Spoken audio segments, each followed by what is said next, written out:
അത് ഞാൻ പറയുന്ന അഭിപ്രായത്തിൽ തീരെ വരല്ലേ?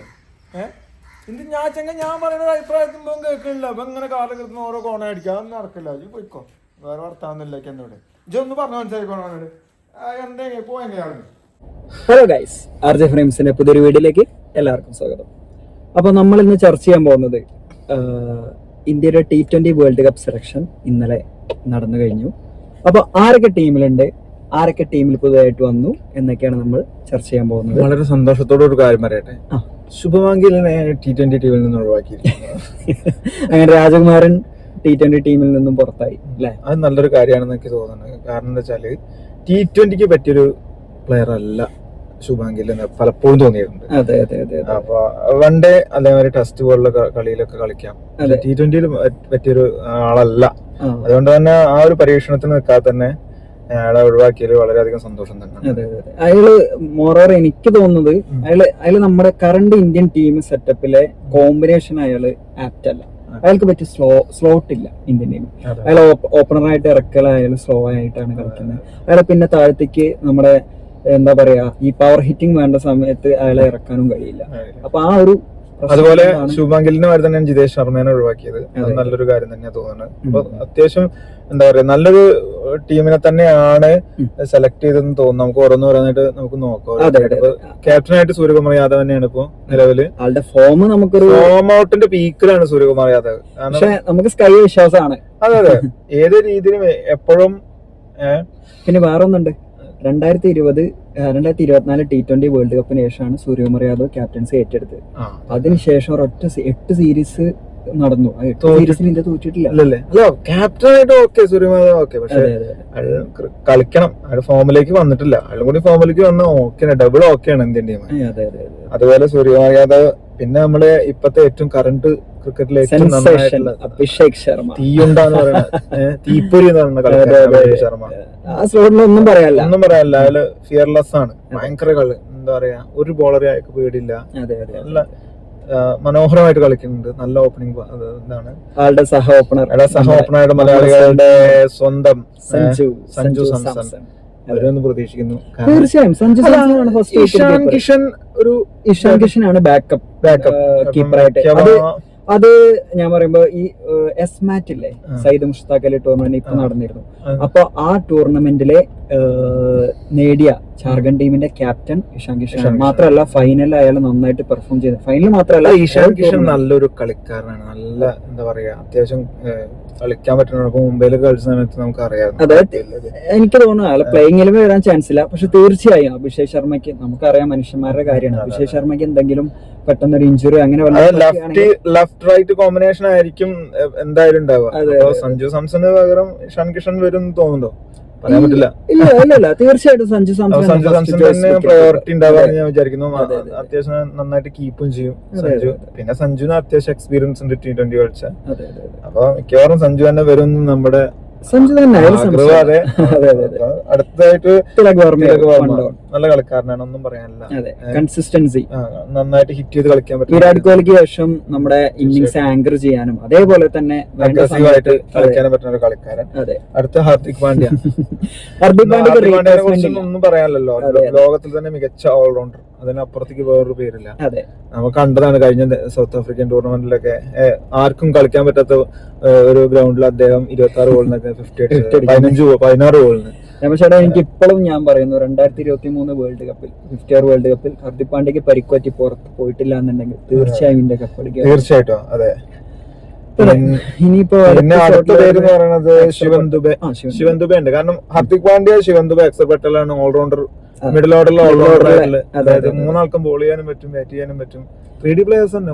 അക്സർ പട്ടേലൊക്കെ ഗൺ ഫീൽഡർ ആണ്, ഗൺ ബോളർ ആണ്. പവർ പ്ലേയിൽ വേണമെങ്കിൽ ബോൾ ചെയ്യിപ്പിക്കാം. ഓപ്പണിംഗ് വൺ ഡൗൺ ആയിട്ട് വേണമെങ്കിൽ ഇറക്കാം. മിഡിൽ ഓവറിൽ റണ്ണ് വേണമെന്നുണ്ടെങ്കിൽ ഒന്ന് കുറച്ചാക്കി ബോൾ ചെയ്യാൻ സാധിക്കും അക്സർ പട്ടേലിന്. തീർച്ചയായിട്ടും അതെ അതെ. അക്സർ പട്ടേല്. ശിവൻ ദുബെക്ക് ആണെങ്കിൽ ഒരു 1-2 ഓവർ ആള് വെക്കും. ശിവൻ ദുബെ എന്ന് പറഞ്ഞു കഴിഞ്ഞാൽ ഞാൻ രാജാനുബാഹുമായിട്ടുള്ള മനുഷ്യനാണ്. അയാൾക്ക് സ്പിന്നേഴ്സിനെ നന്നായിട്ട് ഇറങ്ങി മിഡിൽ ഓവേഴ്സിൽ ആണല്ലോ മിക്കവാറും നമുക്ക് റണ്ണ് കുറയാൻ സാധ്യതയുള്ളത് മിഡിൽ ഓവേഴ്സ് വരുമ്പോഴാണല്ലോ. ഒരു 15, 12, 13 ഓവർ ഒക്കെ വരുമ്പോഴാണല്ലോ. അപ്പൊ ആ സമയത്തൊക്കെ നന്നായിട്ട് സ്ട്രൈക്ക് റേറ്റ് കൂട്ടാനും റൺ റേറ്റ് കൂട്ടാനൊക്കെ പറ്റിയ പ്ലെയറാണ് ശിവൻ ദുബെ. പിന്നെ 1-2 ഓവറൊക്കെ നമുക്ക് വേണമെങ്കിൽ ചെയ്യിപ്പിക്കുകയും ചെയ്യാം. നല്ലൊരു പ്ലെയർ ആണ്. പിന്നെ ലാസ്റ്റ് ഹിറ്റ് ചെയ്ത് കളിക്കാനും ഫൈനൽ ഓവറുകളൊക്കെ നന്നായിട്ട് റൺ റേറ്റ് കൂട്ടാൻ പറ്റിയ ഒരു പ്ലെയർ ആണ് ശിവൻ ദുബെ. അതുപോലെ റിങ്കു സിംഗ് എനിക്ക് തോന്നുന്നു ജിതേഷ് ശർമ്മ എക്സ്ക്ലൂഷൻ അധികം അവസരം കിട്ടിയിട്ടില്ല കേട്ടോ. റിങ്കു സിംഗ് നല്ലൊരു പ്ലെയർ ആണ്. എനിക്ക് പേഴ്സണലി റിങ്കു സിംഗിന് കുറെ അവസരം കിട്ടാൻ ടീമിലുണ്ടെങ്കിലും ബാറ്റ് ചെയ്യാനുള്ള അവസരം ഒന്നും ഇതുവരെ കിട്ടില്ല. അതിന് മുന്നേ കളി ജയിക്കുന്ന കുറെ ടൂർണമെന്റുകൾ. നല്ല ഫിനിഷറാണ്. അയാൾക്ക് കിട്ടിയ ചാൻസ് മുഴുവൻ അയാൾ നന്നായിട്ട് അത് സമർത്ഥിച്ചിട്ടുണ്ട്. അയാൾ നല്ലൊരു ഫിനിഷർ ആണെന്നുള്ളത്. അപ്പൊ അയാളൊരു നല്ലൊരു ഘടകം തന്നെയാണ്. ടീമിന് നല്ലൊരു ഫിറ്റ് തന്നെയാണ്. ഇനി നമ്മുടെ ബോളേഴ്സിലേക്ക് ആവും. പിന്നെ അടുത്തത് ബോളേഴ്സിലാണ്. ഇപ്പൊ ഫിനിഷർ ഓൾറൗണ്ടർ പറഞ്ഞ ഫിനിഷർ കഴിഞ്ഞു. അടുത്ത ബോളേഴ്സിന്റെ ഒരു ഇത് നോക്കാം. ജസ്പ്രീത് ബുംറ.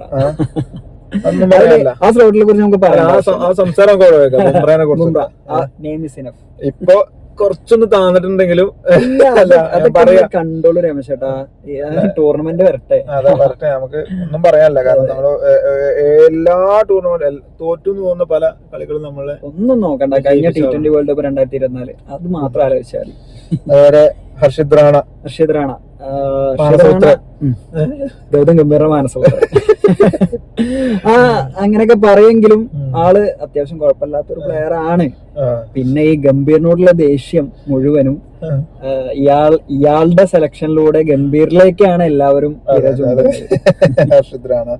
അതുപോലെ നമ്മുടെ അർഷദീപ് സിംഗ് തീർച്ചയായിട്ടും ലെഫ്റ്റ് ഹാൻഡ് ബോൾ. നമുക്കൊരു ഇന്ത്യൻ ടീമിൽ പൊതുവെ ഒരു ലെഫ്റ്റ് ഹാം പേഴ്സേഴ്സ് വളരെ കുറവാണ്. നല്ല ടാലന്റ് ഉള്ള ആ ഒരു ബ്രീഡിൽ വരുന്ന ഒരു പ്ലെയർ ആണ് അർഷദീപ് സിംഗ്.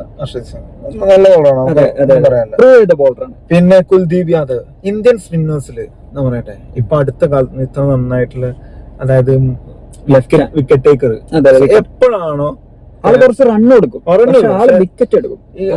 ഏത് സമയത്താണോ ഇന്ത്യക്ക് വിക്കറ്റ് വേണ്ടത് ആ സമയത്ത് കുൽദീപ് യാദവിന് നമുക്ക് വിശ്വസിച്ച് ബോൾ കൊടുക്കാം. കാരണം ഒരുപാട് സാഹചര്യങ്ങൾ, ഒരുപാട് കളികൾ. പിന്നെ നമ്മുടെ പുതിയ ഐറ്റംസ് നമ്മൾ കാലങ്ങളായിട്ട് ഇങ്ങനത്തെ ഒരു ബോളർ രണ്ട് അടിയൊക്കെ കിട്ടും. 2 അടിയൊക്കെ ചിലപ്പോ അടിച്ചു വരും. മൂന്നാമത് ഏത് ബാറ്റ്സ്മാൻ ആയാലും ഔട്ടാന്നുള്ളത് ഉറപ്പാണ്. കാരണം ഞാനേ അഫ്ഗാനിസ്ഥാനില് റാഷിദ് ഖാന്, അതേമാതിരി വെസ്റ്റ് ഇൻഡീസിൽ സുനിൽ നാരായൺ, അങ്ങനെ കുറെ അതായത് ഈ എന്താ പറയാ നമുക്ക് ഈ വൃത്തിയിട്ട ബോളർമാരുണ്ടാവില്ലേ, ഇവരെ അടിക്കാനേ പറ്റില്ല. ബോൾ കണ്ട് അടിക്കാൻ തോന്നും, പക്ഷെ അതോ അടിച്ച നേരെ ക്യാച്ച്. അങ്ങനെ വൃത്തിയിട്ട ബോൾ ഇന്ത്യയിൽ ഇല്ലല്ലോ എന്ന് ഞാൻ പറയാം. വൃത്തികെട്ടെന്ന് മീൻസ് പറഞ്ഞു കഴിഞ്ഞാൽ ബാറ്റ്സ്മാൻ ഇത്ര കൺഫ്യൂഷൻ ആക്കുന്ന വേറൊരു ബോളർ ഇല്ല. ഈ റാഷിദ് ഖാൻ എന്നൊക്കെ ഇങ്ങനൊരു എന്താ പറയാ നമുക്ക് അടിക്കാനേ പറ്റില്ല. അങ്ങനെ ഒരു ബോളർ കാലങ്ങൾക്ക് ശേഷം ഇന്ത്യയിൽ ഉണ്ടായതാണ് വരുൺ ചക്രവർത്തി. വളരെ നല്ലൊരു അഡീഷൻ. അതെ. പിന്നെ വാഷിംഗ്ടൺ സുന്ദർ, അതും ഗൗതം ഗംഭീറിന്റെ വേറെ മാനസപുത്രൻ. പക്ഷെ ആള് പ്ലെയർ ആണ്, ഓൾറൗണ്ടർ ആണ്. സുന്ദറൊക്കെ നല്ല പ്ലെയർ ആണ്. അതെ. ആള് വേണമെന്നുണ്ടെങ്കിൽ പവർ പ്ലേ കൊണ്ട് ബോൾ ചെയ്യിപ്പിക്കാം. ആണെന്നുണ്ടെങ്കിൽ അക്സർ പട്ടേലിന്റെ പോലെ. ഇതിലിപ്പോ ഞാൻ പറയുമ്പോൾ ബുംറ ബാക്കിയുള്ളവരൊക്കെ അത്യാവശ്യം നല്ല ബാറ്റിംഗ് ചെയ്യുന്ന ആൾക്കാരാണ്. അല്ല, ഹർഷദീപ് സിംഗും ഒരു 6 അടിക്കാൻ പുള്ളിക്കാരൻ മതി. പിന്നെ ഇഷാൻ കിഷൻ വിക്കറ്റ് കീപ്പറായിട്ട് ബാക്കപ്പ്, സഞ്ജുവിന് ബാക്കപ്പ് ആയിട്ടായിരിക്കും ഇഷാൻ കിഷൻ. മൊത്തത്തില് ഈ ടീമിനെ കുറിച്ച് നിനക്ക് എന്താ അഭിപ്രായം? മൊത്തത്തിൽ ഈ ടീമിനെ കുറിച്ച് എനിക്ക് പറയുകയാണെങ്കിൽ ആബ്സല്യൂട്ട്ലി ഇന്ത്യയിലല്ലേ കളി? ഇന്ത്യയിലാണ് കളി. അപ്പൊ ഇന്ത്യൻ പിച്ചുകളിൽ ഏറ്റവും നന്നായിട്ട് കളിക്കുന്ന 11 പ്ലേയേഴ്സാണ്. 15 പേരെ സെലക്ട് ചെയ്തിട്ടുണ്ട്. ഈ എങ്ങനെയാലും എന്ന ആൾക്കാരാണല്ലോ ഇറങ്ങുക.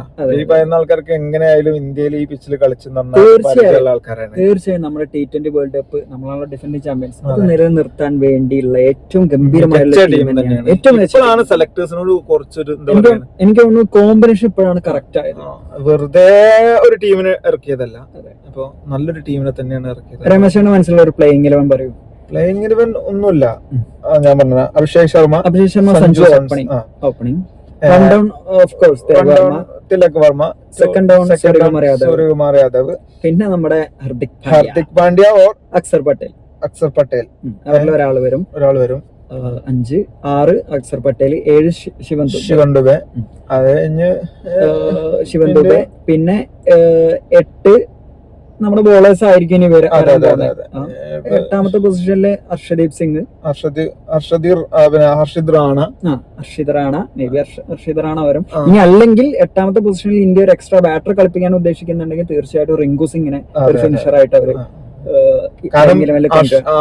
ഹാർദിക് പാണ്ഡ്യയും ശിവൻ ദുബെയും ഒക്കെ എങ്ങനെയായാലും ഒരു മിനിമം 2 ഓവറും 2-4 ഓവർ ചെയ്യാനുള്ള സാധ്യത. അങ്ങനെയാണെങ്കിൽ റിങ്കു സിംഗിന് തന്നെയാവും കളിപ്പിക്കാൻ സാധ്യത. പിന്നെ ബുംറ, ചക്രവർത്തി. എനിക്ക് തോന്നുന്നു സ്പിന്നിന് കൂടുതലായിട്ട് അനുകൂലമുള്ള പിച്ചാണെങ്കിൽ എനിക്ക് തോന്നുന്നു ഹർഷദീപിന് പകരം ചിലപ്പോൾ കുൽദീപ് യാദവിനെ പ്ലേയിങ് 11 എടുക്കാൻ ചാൻസ് ഉണ്ട്. അതെ. അപ്പൊ ഓവറോൾ എങ്ങനെ നോക്കുകയാണെങ്കിൽ ഏത് ടൈപ്പ് നമ്മുടെ ടീം കോമ്പിനേഷൻ, ടീം സെലക്ഷൻ വളരെ ശക്തമാണ്. Hands of selectors. അപ്പൊ ഇതൊക്കെയാണ് ഇപ്പോഴത്തെ T20 ടീമിനെ കുറിച്ച് നമുക്ക് പറയാനുള്ളത്. അപ്പോ അടുത്തൊരു വീഡിയോയിൽ കാണുന്നവരെ ഗുഡ് ബൈ.